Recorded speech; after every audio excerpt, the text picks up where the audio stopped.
तो ये रहा फ्रेंड मेरा आज का पहला क्वेश्चन। तो चलिए सबसे पहले आप लोग वीडियो पॉज कीजिए और इस क्वेश्चन को ट्राई कीजिए। अभी हम लोग यहाँ पर मैथ के क्वेश्चन सॉल्व करेंगे। आप लोग इस सेशन को प्रैक्टिस के तौर पर भी ले सकते हो, रिवीजन के तौर पर भी आप लोग ले सकते हो। टोटल इस सेशन में हम लोग 15 क्वेश्चन सॉल्व करेंगे। मैं चाहता हूँ कि सारे 15 क्वेश्चन को पहले आप लोग खुद से जरूर से ट्राई करना, नहीं बनेगा तब जाके आप मेरा सॉल्यूशन देखना। और चाहो तो आप लोग लास्ट में मुझे कमेंट करके भी बता सकते हो कि आप यहाँ पर कितने क्वेश्चन कर पाए हो। ठीक है, और सारे ही क्वेश्चन आपके प्रीवियस ईयर पैटर्न पर बेस्ड क्वेश्चन यहाँ पर मैं आपको करा रहा हूँ। ठीक है, चलिए क्वेश्चन क्या रहते हैं फिलहाल यहाँ पर। जैसे कि आपको पता होगा मेरा सारा वीडियो रिकॉर्डेड होता है, आप लोग अपने हिसाब से प्ले पॉज फॉरवर्ड करके सारे क्वेश्चन को जल्दी सॉल्व कर सकते हो। ठीक है, चलिए पहला क्वेश्चन देखो क्या बोल रहा है। x रुपए की राशि पर 2 वर्षों के लिए 8.5% प्रति वर्ष के दर से चक्रवृद्धि ब्याज और साधारण ब्याज के बीच का अंतर, ये अंतर यहाँ पर छूट गया। ठीक है, तो लिख लेना, ये बीच का अंतर आपको 28.90 रुपए दे रखा है। x का मान ज्ञात करें, यानी x का वैल्यू आपको बताना है। तो सिंपली यानी अगर बात करें राशि यानी x का मान बताना है, तो यानी प्रिंसिपल मेरे को x आपको बताना है। यानी कोई प्रिंसिपल होगा x, रेट आपको दे रखा है, कितना दे रखा है 8.5% का रेट है। समय भी साथ में आपको दे रखा है 2 सालों के लिए। आपको 2 सालों का चक्रवृद्धि ब्याज और साधारण ब्याज का बीच का अंतर भी दे रखा है। यानी आपको यहां पर CI और SI का बीच का डिफरेंस भी दे रखा है 2 सालों का, कितना 28.9 दे रखा है। आपसे सिंपली x का मान पूछ रहा, यानी आपसे राशि पूछना चाह रहा है, x का वैल्यू यानी प्रिंसिपल का पूछ रहा। तो अब यहाँ पर आप जैसा चाहो वैसा बना सकते हो। अगर आपको डायरेक्ट से यहाँ पर फॉर्मूला याद है तो आप डायरेक्ट से लगा सकते हो, नहीं भी याद है तो आप टोटल रेट ऑफ इंटरेस्ट में डिफरेंस आपको दे रखा है तो आप वैसे भी बना सकते हो।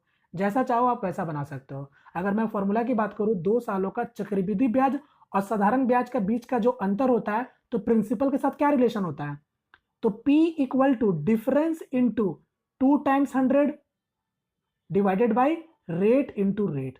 ये 2 सालों के लिए हो गया। यहां पर आप देखोगे तो आपको अंतर भी दे रखा है और रेट भी दे रखा है, तो आप राशि नहीं निकाल लोगे, यानी x का वैल्यू आप निकाल सकते हो। ये 2 सालों के लिए हो गया। ठीक है, 2 सालों का चक्रवृद्धि ब्याज और साधारण ब्याज के बीच का अंतर का ये फॉर्मूला हो गया। अगर 3 सालों की बात करोगे तो मैं वो भी बता देता हूं जिससे आपका रिवाइज हो जाए। 3 सालों का फॉर्मूला क्या हो जाएगा फिर से आपका, P equal to difference into, अब 3 टाइम्स 100 होगा, ये सब मैं बता चुका हूं। ठीक है, divided by rate into 300 plus rate हो जाएगा। तो बस ये हो गया 3 सालों के लिए। अगर ये पता होगा ये सब फॉर्मूला तो आप और चीज़ों को जल्दी बना सकते हो। बात बाकी आपके कैलकुलेशन के ऊपर डिपेंड करता है, आप जैसा चाहो जल्दी बना सकते हो। ठीक है, तो इसको हटाता हूं मैं। अब आपका क्वेश्चन की ओर आते हैं। तो अब देखो रेट कितना था, 8.5% से था, तो हम लोग रेट ऑफ डिफरेंस में देखेंगे कि कितना का डिफरेंस है। तो आपको पता है ये साधारण ब्याज में अगर बात करेंगे, अगर 8.5 का रेट से इंटरेस्ट लग रहा है, तो 2 सालों का टोटल रेट ऑफ इंटरेस्ट कितना होगा, तो आप बोलोगे 17% होगा। अगर वही चक्रवृद्धि ब्याज में अगर हम बात करेंगे 8.5 का रेट ऑफ इंटरेस्ट है, तो टोटल रेट ऑफ इंटरेस्ट कितना लगेगा, तो आप सक्सेसिव लगा सकते हो। ये भी मैं बता चुका हूं। 8.5 का अगर बात करेंगे तो 8.5 प्लस 8.5 यानी 8.5 plus 8.5 plus 8.5 into 8.5 divided by 100, यानी इतना टोटल रेट ऑफ इंटरेस्ट लगेगा। तो जो मेरा रेट ऑफ इंटरेस्ट में जो अंतर होगा वो उतना तो ही मेरे ब्याज में भी अंतर होगा ना। बात समझ रहे हो, क्योंकि देखो 8.5 और 8.5 कितना हो जाएगा, 17 हो जाएगा, और ये 17 तो ऐसे ही खत्म हो गया। यानी डिफरेंस क्या है, केवल इतना ही मेरा डिफरेंस है। तो यही डिफरेंस का वैल्यू तो आपको दे रखा है ना। तो x का वैल्यू यानी आप 100% का वैल्यू नहीं बता दोगे, क्योंकि प्रिंसिपल खुद में क्या होगा, 100% होगा। बात समझ आ रहा, क्योंकि आपको पता है 8.5 से अगर हम टोटल रेट ऑफ इंटरेस्ट अगर चक्रवृद्धि ब्याज में देखेंगे तो टोटल मेरा कितना हो जाएगा, 8.5 और 8.5 कितना हो जाएगा 17, और 8.5 इंटू 8.5 यानी 85 का स्क्वायर बोले तो 98 72 72 25 यानी 0.7225। यही होगा मेरा चक्रवृद्धि ब्याज 2 सालों का अंतर। और ये साधारण ब्याज में, तो जो मेरा रेट ऑफ इंटरेस्ट में डिफरेंस होगा वही तो मेरा इंटरेस्ट में भी अंतर होगा ना। ये मैं आपको केवल समझाने के लिए इतना कुछ बता रहा हूँ, बात समझे। तो मैं इसको हटाता हूँ, यानी अगर बात करें तो यानी 0.7225% इतना का वैल्यू आपको दे रखा था 28.9। अब आप यहाँ पर 100% का वैल्यू नहीं बता दोगे, 1% का वैल्यू कितना हो जाएगा, मैं नीचे ले आ रहा हूँ, तो ये हो जाएगा, इतना हो जाएगा। 100% का वैल्यू बताना, ध्यान दीजिएगा 100% का वैल्यू बताना है, तो ये हो गया। अब देखो पॉइंट को जब मैं हटाऊंगा तो ऊपर कितना हो जाएगा, 4 जीरो लगेगा, क्योंकि यहाँ पर भी पॉइंट है तो 1 जीरो कैंसिल, यानी 3 जीरो और लगाना है आपको।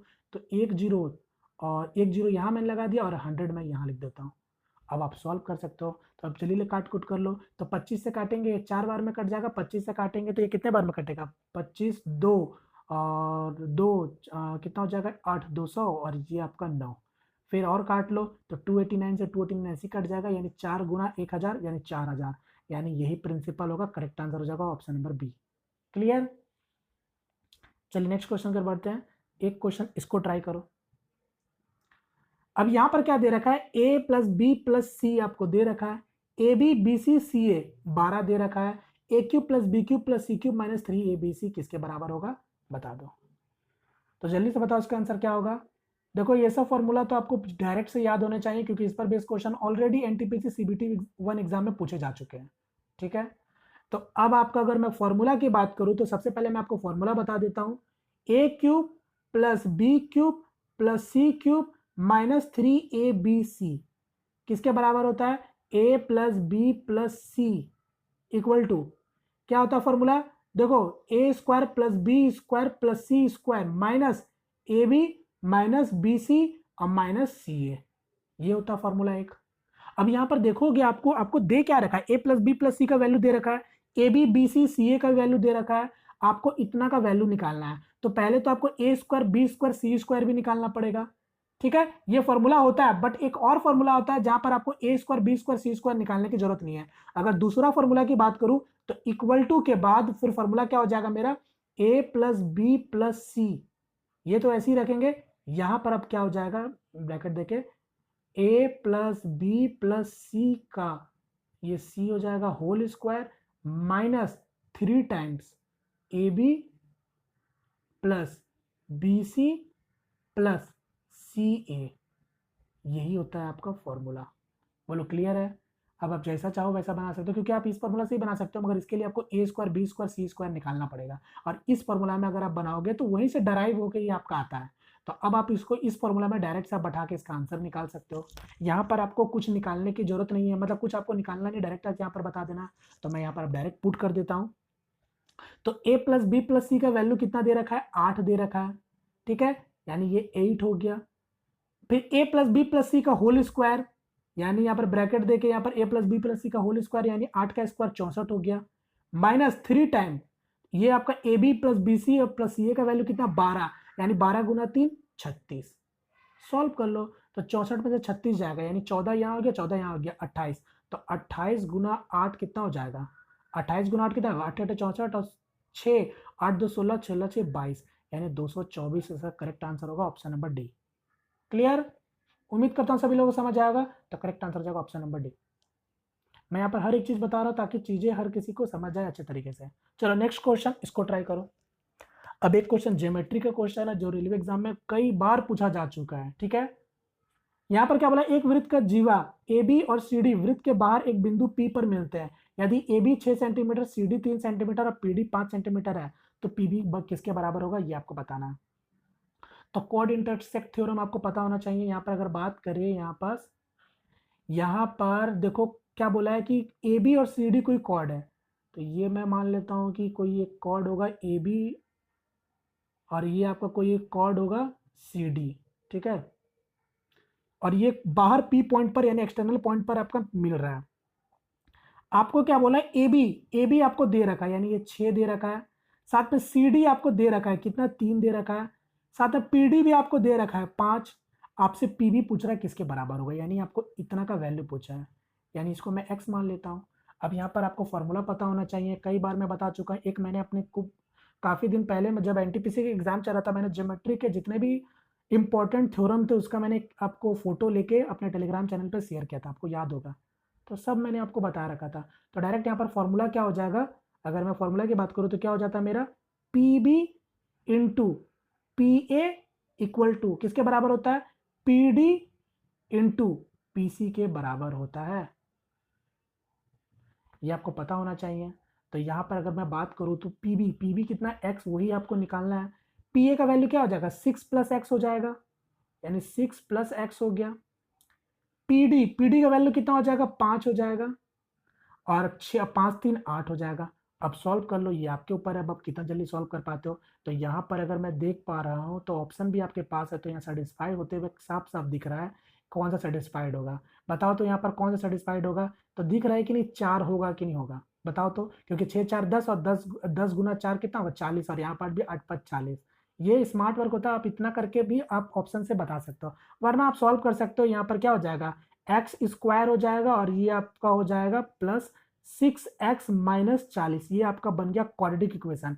अब आप इसको यहाँ से भी सॉल्व कर सकते हो, एक्स स्क्वायर का 2 रूट होगा, एक आपका क्या होगा 6x है ना, तो 10 और 4, ठीक है 10 और 4, तो x का 2 वैल्यू आएगा, एक -10 आएगा और एक आपका पॉजिटिव में 4 आएगा, तो पॉजिटिव वाला वैल्यू होगा, यानी करेक्ट आंसर होगा ऑप्शन नंबर बी। क्लियर है? एक आपका टेंजेंट सेकंड थ्योरम भी होता है, ये भी मैं बता देता हूँ। ये आपका कोई एक टेंजेंट है और ये आपका कोई एक सेकंड है, ठीक है। ये आपका पी पॉइंट हो गया, अगर मान लो ये आपका ए हो गया, इसको मैं बी मान लेता हूँ, ये सी मान लेता हूँ, तो इसका भी फॉर्मूला, इस पर भी बेस क्वेश्चन काफ़ी पूछे जा चुके हैं रेलवे एग्जाम में। यहाँ पर फॉर्मूला क्या हो जाता है, पी ए का होल स्क्वायर इक्वल टू किसके बराबर होता है, P B into P C के बराबर होता है, ये भी मैंने आपको बता दिया, ठीक है। चलिए नेक्स्ट क्वेश्चन कर बढ़ते हैं। एक क्वेश्चन इसको जल्दी से ट्राई करो, एनटीपीसी में पूछा गया था। यहाँ पर आपको दे रखा है, ठीक है, जल्दी से सॉल्व करके बताओ y का मान क्या होगा। तो y का मान बताना है, तो यहाँ पर देखो, सबसे पहले देखो ये कोसेक स्क्वायर 55 डिग्री है और यहाँ पर टेन स्क्वायर 35 डिग्री है। अब यहाँ पर आप कैसे करोगे, जैसा चाहो वैसा कर सकते हो, कोसेक को बदल लो या फिर टेन को बदल लो, किसी को भी किसी में बदल सकते हो, क्योंकि हमको पता है और आपको भी पता है। यहाँ पर अगर बात करेंगे 1 प्लस कॉट स्क्वायर थीटा होता है क्या, 1 प्लस कॉट स्क्वायर थीटा क्या होता है, कोसेक स्क्वायर थीटा होता है ना। यानी अगर मैं बात करूं तो यहाँ पर क्या हो जाएगा, cosec square theta minus cot square theta किसके बराबर होता है, 1 के बराबर होता है। अब आपको पता है, देखो ये कोसेक स्क्वायर थीटा 55 डिग्री, तो अगर मैं इसको ऐसे ही छोड़ दूं और 10 को बदलूं तो 10 से ये कॉट में बदल जाएगा, क्योंकि आपको पता होगा 10 90 माइनस थीटा क्या होता है, कॉट थीटा होता है। तो बस यहाँ पर क्या हो जाएगा, 10 स्क्वायर 35 डिग्री है, तो ये क्या बन जाएगा, कॉट 55 कॉट स्क्वायर 55 डिग्री बनेगा कि नहीं बनेगा, बोलो बन जाएगा। अब यहाँ पर देखो दोनों जगह एंगल सेम है कि नहीं, cosec square theta minus cot square theta, इसका कितने के बराबर होता है, 1 के बराबर होता है, यानी इतना का वैल्यू क्या हो जाएगा, 1 हो जाएगा। इतना करना नहीं है, केवल मैं समझाने के लिए इतना बता रहा हूँ, यानी इसका मतलब इतना का वैल्यू क्या हो जाएगा, 1 के बराबर हो जाएगा, यानी 7 इंटू 1 हो गया, प्लस साइन 90 1 होता है, यानी ये 2 हो गया, माइनस अब यहाँ पर देखो 10 स्क्वायर 52 डिग्री है और ये y बीच में है, और यहाँ पर 10 स्क्वायर 38 डिग्री है। तो आपको पता है ये 10 स्क्वायर 52 डिग्री है, तो और 10 स्क्वायर 38 डिग्री है, तो हम सभी को पता है और आपको भी पता होगा tan theta into cot theta क्या होता है, इक्वल टू 1 होता है। दोनों एक दूसरे का रेसिप्रोकल का प्रोडक्ट क्या होता है, 1 होता है। तो इसका मतलब अगर मैं बात करूँ, यहाँ पर भी 52 डिग्री है और ये 38 डिग्री है, तो मैं किसी को भी किसी में भी बदल सकते हो। तो अगर इसको भी बदलोगे तो ये क्या हो जाएगा, देखो दोनों का एंगल सम देखो ना 90 डिग्री, यानी ये खत्म हो जाएगा, यानी यहाँ पर केवल बचेगा y इक्वल टू y/2, यही चीज़ था। तो 7 2 9 हो जाएगा और यहाँ का y वहाँ चला जाएगा, यानी ये एक और आधा कितना हो जाएगा 3y/2, तो 3 से काटेंगे 3, यानी y का वैल्यू 6। तो जिनका भी आंसर बी है करेक्ट है। एक क्वेश्चन इसको जल्दी से ट्राई करो, ये आपको कॉस थीटा दे रखा है, साइन थीटा भी दे रखा है, आपको इतना का वैल्यू बताना है, जल्दी से बताओ। तो इतना का वैल्यू बताना, सबसे पहले देखो अगर मैं x इक्वल टू क्या लिख सकता हूं, तो आप बोलोगे cos थीटा बाई 4 लिख सकता हूं। उसी तरीका से अगर मैं यहाँ पर x 1/x का वैल्यू अगर निकालना चाहूँ, तो उसी तरीका से ये 1/x किसके बराबर हो जाएगा, साइन थीटा बाई 4 हो जाएगा। हमको इतना का वैल्यू चाहिए, यानी स्क्वायर कर देंगे दोनों साइड, तो ये स्क्वायर करोगे तो यहाँ भी स्क्वायर करना पड़ेगा, और ये 4 का भी स्क्वायर हो जाएगा, यहाँ पर भी 4 का स्क्वायर हो जाएगा, ये भी स्क्वायर हो जाएगा। बोलो क्लियर है, बस पुट कर दो। अब जब आप पुट करोगे तो ध्यान से देखो, पुट करोगे तो 1/4 का स्क्वायर कॉमन ले लोगे, तो अंदर आपका बचेगा क्या, ध्यान से देखो अंदर आपका बचेगा क्या, cos square theta plus sine square theta. अब आपको पता होगा sine square theta plus cos theta क्या होता है, 1 होता है, यानी इसका आंसर 1/16 हो जाए, correct answer option number D. एक क्वेश्चन इसको देखो, if each side of rectangle is decrease by 11% then area will decrease by, यानी यदि एक आयत के प्रत्येक भुजा अगर 11% कमी की जाती है तो इसका क्षेत्रफल कितना % कम होगा, ये आपको बताना है।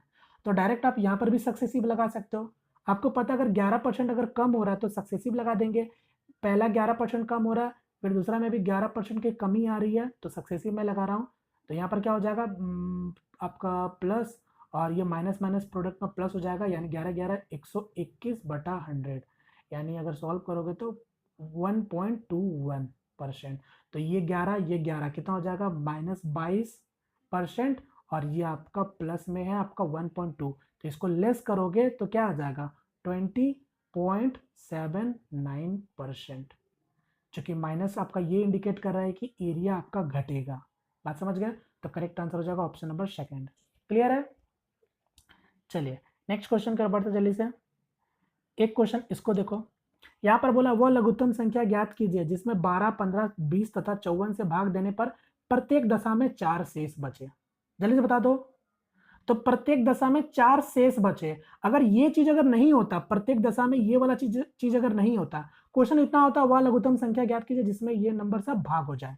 तो यानी इसका मतलब एलसीएम आप निकाल देते, एलसीएम निकालते हैं ना फिर, क्योंकि अब तो एलसीएम आपको डायरेक्ट निकालना है कि कौन एक छोटा से छोटा नंबर बताओ, लीस्ट नंबर जो ये चारों नंबर से डिवाइड हो जाए, तो आप एलसीएम निकाल देते। मगर क्वेश्चन में आपको एक्स्ट्रा क्या दे रखा था कि जब चारों से सबसे छोटा नंबर बताओ जिससे ये चारों आपका जब डिवाइड हो तो हर केस में 4 रिमाइंडर आना चाहिए, यानी जो भी मेरा एलसीएम आएगा, ठीक है, इन चारों का जो भी मेरा एलसीएम आएगा उसमें हम लोग केवल 4 ऐड कर देंगे, जिससे मेरा जिससे भी भाग होगा तो 4 ही हर केस में आएगा। तो सीधा बस निकाल लो, तो एलसीएम निकाल लो। तो एलसीएम अगर आप देखोगे तो 12, 15, 20 का एलसीएम तो 60 होता है, सभी को पता होगा। तो यहाँ पर 60 और 54 का एलसीएम अगर आप निकालने जाओगे तो देखो 6 गुना 9 और 6 गुना 10, यानी 9 गुना 6 54, और 54 गुना 10 540, यानी एलसीएम कितना हो जाएगा 540। तो 540 वो छोटा नंबर होगा जिससे ये चारों डिवाइड हो जाएगा। अब 4 हर केस में आना था, यानी 4 आपको बचना था शेष में, तो 4 मैंने ऐड कर दिया, यानी इसका आंसर हो जाएगा 544। करेक्ट आंसर हो जाएगा ऑप्शन नंबर फर्स्ट। आप ऐसे से क्वेश्चन को ऑप्शन से भी बना सकते हो। एक क्वेश्चन इसको ट्राई करो, यदि 12 आदमी तथा 16 लड़के एक काम को 5 दिन में तथा 13 आदमी 24 लड़के उसी काम को 4 दिन में कर सकते हैं, तो एक दिन में एक आदमी द्वारा एक लड़के द्वारा किए गए कार्य का अनुपात क्या होगा। यानी आपसे रेशियो पूछ रहा, ठीक है, इफिशियंट का रेशियो पूछ रहा। तो सिंपली आपको पता है अगर यहाँ पर 12 आदमी और 16 लड़के, यानी 12 मैन प्लस 16 बॉयज किसी काम को 5 दिन में कर पाते हैं, सेम काम को 13 आदमी प्लस 24 लड़के यानी बॉयज मिलकर उसी काम को 4 दिन में कर रहे हैं। तो आपसे मैन और बॉयज का रेशियो पूछा है, इफ काम का रेशियो। तो बस अब इसको सॉल्व करो, M1D1 वाला कॉन्सेप्ट में मैंने डायरेक्ट पुट कर रखा है। तो यहाँ पर देखो वर्क दोनों जगह सेम हो चुका है, तो बस अब सॉल्व करो। तो 12 पचे कितना होगा 60 हो जाएगा, ये कितना हो जाएगा 13 चौके 52, यानी 52M यहाँ आ जाएगा। उसी तरीके से 16 पचे 80 हो गया, यहाँ पर 24 चौके 96, यानी 96B माइनस 80 बॉयज। तो सॉल्व करोगे तो ये 8M हो जाएगा, और यहाँ पर मेरा कितना हो जाएगा, यहाँ पर मेरा हो जाएगा 16 बॉयज। अगर 8 से काटोगे तो ये 2 हो जाएगा। इसका मतलब आपको समझ आया ये क्या हो रहा? इसका मतलब एक आदमी 2 लड़के के बराबर है, तो उनके बीच में क्या बोला था, पहले किसे किसे रेशियो पूछा था, the work done by a man to the boy, यानी आपसे पूछा था आदमी और लड़के का बीच में क्या कार्य का अनुपात होगा वो बताओ। तो एक आदमी अगर 2 लड़के के बराबर है तो इसका बीच मतलब क्या होगा, मेन और बॉय का बीच में जो रेशियो होगा वो 2:1 का होगा। इसका मतलब एक आदमी 2 काम करेगा तो लड़का आपका 1 काम करेगा। तो करेक्ट आंसर हो जाएगा 2:1। क्लियर है?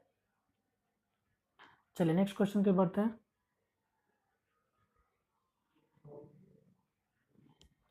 एक क्वेश्चन इसको ट्राई करो। अब यहाँ पर क्या बोला, एक बिंदु से एक टावर का शीर्ष का उन्नयन कोण 30 डिग्री है। टावर की तरफ 20 मीटर चलने पर उन्नयन कोण का मान 15 डिग्री बढ़ जाती है, तो टावर की ऊंचाई कितनी होगी बता दो। तो यहाँ पर सिंपली क्या बोला है कि कोई टावर है, ठीक है, ये मान लो कोई टावर है। पहले जो आपका एंगल ऑफ एलिवेशन है, यानी आपका उन्नयन कोण है, वो कितना डिग्री का है 30 डिग्री का है, ये 30 डिग्री का हो गया। अब क्या बोल रहा है कि आदमी पहले 20 मीटर चलता है टावर की तरफ, यानी 20 मीटर चलने के बाद अब उसका एंगल ऑफ एलिवेशन कितना हो गया 15 डिग्री बढ़ जाता है, यानी ये 45 डिग्री हो जाता है। आपसे पूछा है कि टावर का लंबाई बताओ क्या होगा, और ये 20 मीटर का लंबाई चला था, तो बता दो इसका आंसर क्या होगा।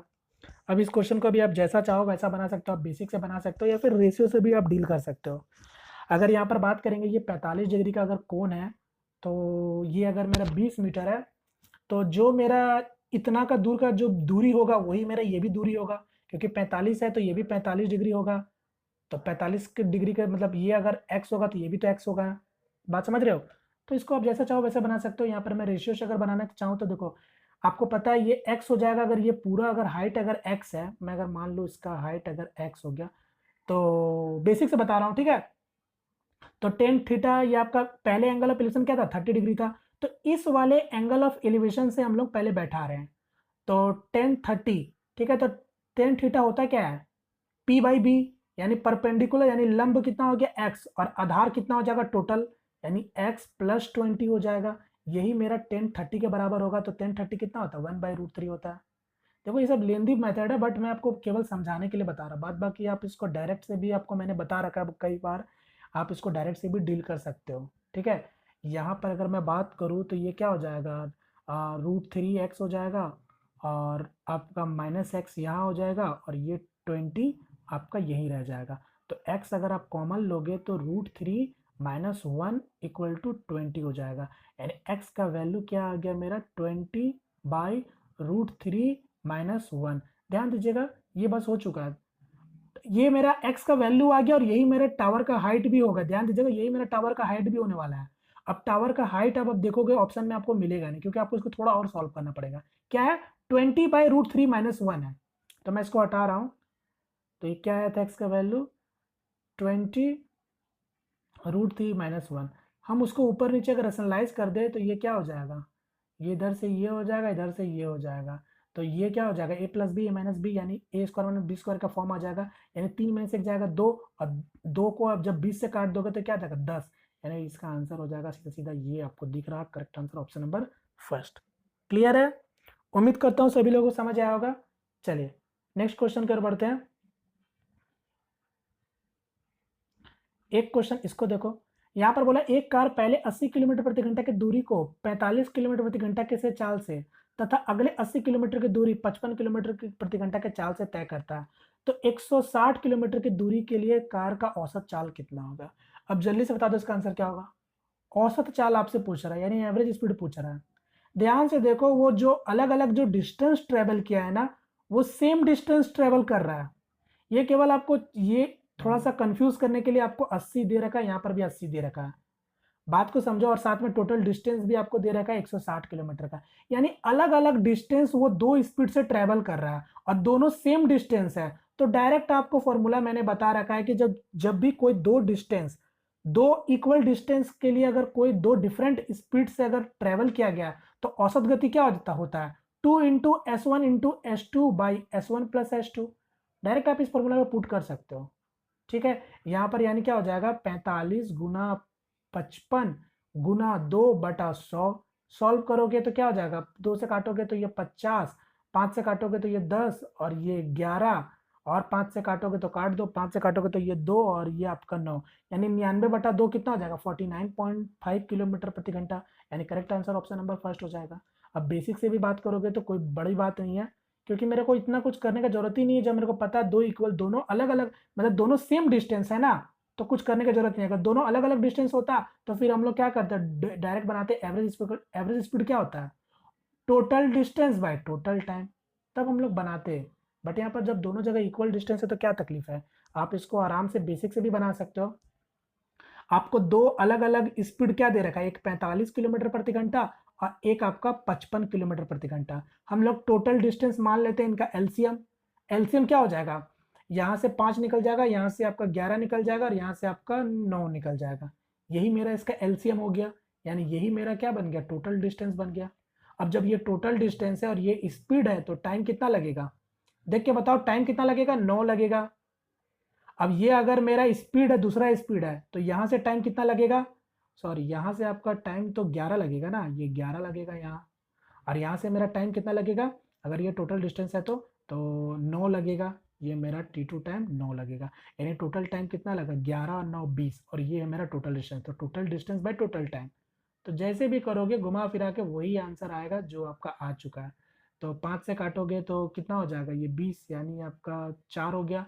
तो आपका ये, सॉरी ये आपका टोटल डिस्टेंस बोला है ना, तो 2 टाइम्स डिस्टेंस होगा, तो 2 से काटोगे तो 2 भी खत्म हो जाएगा। यानी आपका क्या होगा, 11 9 99, 99/2, 49.5 किलोमीटर प्रति घंटा। क्लियर है? चलिए नेक्स्ट क्वेश्चन कर बढ़ते हैं। अगर जब 3 इक्वल डिस्टेंस है, ठीक है, मान लो 3 इक्वल डिस्टेंस अगर आपका ट्रेवल किया गया है 3 डिफरेंट डिफरेंट स्पीड में, अगर आपसे औसत गति पूछे तो इसका भी फॉर्मूला क्या होता है, 3 into S1 into S2 into S3। ठीक है, ये तीनों अलग अलग स्पीड और divided by S1 into S2 plus S2 into S3 और प्लस S3 इंटू S1। ठीक है, चलिए एक क्वेश्चन इसको ट्राई करो। पाइप ए तथा बी मिलकर एक टंकी को 15 घंटे में भर सकते हैं, लेकिन पाइप ए अकेला टंकी को भरने में 20 से 40 घंटे का कम समय लेता है। तो पाइप ए अकेला उस टंकी को कितने समय में भरेगा, जल्दी से बता दो। यानी क्या बोला है कि ए और बी अगर किसी टंकी खाली टंकी को 15 घंटे में भर रहा है, साथ में क्या बोला, लेकिन पाइप ए अकेला टंकी को भरने में 20 से 40 घंटे का कम समय लेता है। तो आपसे पूछा है कि पाइप ए अकेला टंकी को कितने समय में भरेगा। अब देखो इस क्वेश्चन को अगर आप बेसिक से बनाओगे तो फिर ये क्वाड्रेटिक इक्वेशन में बन जाएगा। तो क्वाड्रेटिक इक्वेशन से अगर आपको बचना है तो फिर ऑप्शन का हेल्प ले लो आप यहाँ पर डायरेक्ट से, क्योंकि आपको बहुत बार मैं बता चुका हूँ कि अगर किसी भी दो लोगों का काम, क्योंकि यहाँ पर पाइप का बात हो रहा है या टाइम एंड वर्क में भी होता तो कोई फर्क नहीं पड़ता, किसी भी दो पाइप का अगर आपको काम दे दिया जाए तो अगर पूछा जाए कि अगर दोनों मिलकर कितने समय में अगर वो टंकी भरेगा, तो डायरेक्ट फॉर्मूला क्या होता है इसका भी, a into b divided by a plus b, यही होता है ना फॉर्मूला। तो आप इस फॉर्मूला को जल्दी से वेरीफाई करके आप देख सकते हो, क्योंकि यहाँ पर बोल रखा है कि ए अकेला टंकी को बी मतलब ए अकेला टंकी को भरने में 20 से 40 घंटे का कम समय लेता है। बात समझ आ रहा है। यानी अगर मैं सिंपली अगर मैं इसको मानूं कि अगर ए अगर आपका x घंटा ले रहा है तो बी कितना ले रहा होगा, x प्लस 40 घंटा ले रहा है, और दोनों मिलकर 15 घंटा ले रहा है। तो आप बना सकते हो कि नहीं बना सकते हो, डायरेक्ट ऑप्शन को रख रख के चेक कर सकते हो। यहाँ पर साफ साफ दिख रहा है कि अगर ये 15 घंटा ले रहा है तो 15 घंटे का क्या होता है, 20 और 40 सी हो आपका 15 घंटा निकल सकता है, क्योंकि अगर ए अगर 20 घंटा लेगा तो ये आपका बी कितना लेगा, 60 घंटा लेगा। और दोनों मिलकर अगर आप डायरेक्ट फार्मूला में बैठाओगे तो दिख जा रहा है 80, 80 बोले तो यानी 15 घंटा। तो दोनों मिलकर 15 घंटा कर रहा है कि नहीं कर रहा है। अब जैसा चाहो वैसा वेरीफाई करके आप चेक कर सकते हो, यानी करेक्ट आंसर हो जाएगा ऑप्शन नंबर सेकंड। ठीक है, अगर बेसिक की बात करो तो आप बेसिक में आप वैसे ही मान सकते हो, एक का मान लो x और दूसरा का जैसे कि मैंने बताया है कि x प्लस 40, और ये क्या हो जाएगा यहाँ पर दोनों का जोड़ यानी 2x प्लस 40, यही चीज किसके बराबर होता है, 15 घंटा के बराबर होता है। तो आप इसको ऐसे भी सॉल्व करोगे तो x का वैल्यू वही आएगा। ठीक है 20। चलिए नेक्स्ट क्वेश्चन कर बढ़ते फिलहाल। एक क्वेश्चन इसको देखो, 45 छात्रों का औसत अंक अगर 66 पाया जाता है, यदि दो छात्रों का अंकों को क्रमशः 82 और 46 के बजाय 28 और 64 के रूप में दर्ज किया गया तो सही औसत ज्ञात करें। तो सही औसत बताना है। तो देखो सबसे पहले तो 45 स्टूडेंट का औसत कितना दिया, 66। दो लोगों का नंबर इनकरेक्ट लिखा गया, क्या लिखा गया, 82 और 46 लिखा गया, बजाय 28 और 64 के रूप में दर्ज कराया गया था। मतलब कि उसको लिखना था 82 और 46, मगर लिख दिया 28 और 64। तो पहले देख लो कितना का एरर हो रहा है, यानी 28 और 64 को जब आप जोड़ोगे तो कितना आ रहा है मेरा, 8 4 12 और 6 2 8 1 9, यानी 92 आपका लिख दिया गया है। जबकि आपका कितना लिखा होना चाहिए, 82 प्लस 46। तो ये इसका सम कितना हो जाएगा, 6 2 8 और 8 4 12। यानी अगर बात करें जो 45 लोगों का जो औसत 66 है वो इस नंबर को लेकर है, मगर गलती से आपका लेना था 128 मगर लिया गया है 92। तो एरर कितने नंबर का है, ध्यान से देखो एरर कितने नंबर का है।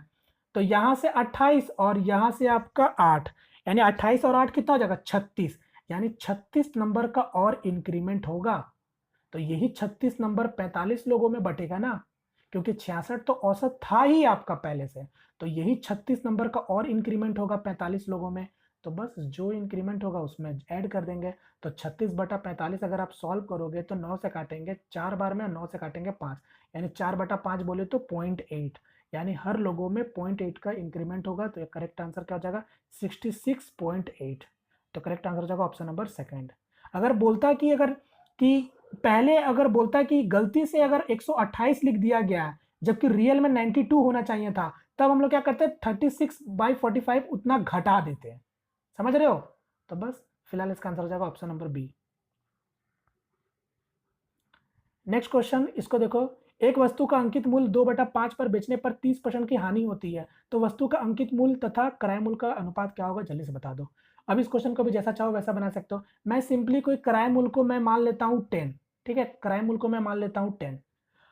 सेलिंग प्राइस क्या रहेगा, जब अगर मेरा क्रय मूल्य 10 है तो बोला वस्तु क्या बोला था, बेचने पर 30% की हानि हो रही है। आपको पता है कोई भी हम लोग लाभ या हानि काउंट किस पे करते हैं, क्रय मूल्य पर करते हैं।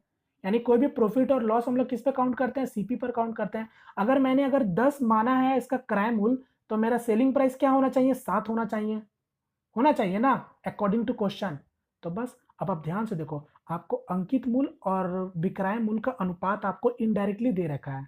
यानी मैं सिंपली अगर समझ पा रहा हूं कि एमपी और एसपी का रेशियो तो ही दे रखा है ना आपको 2/5, यानी 5/2 यही तो रेशियो दे रखा है।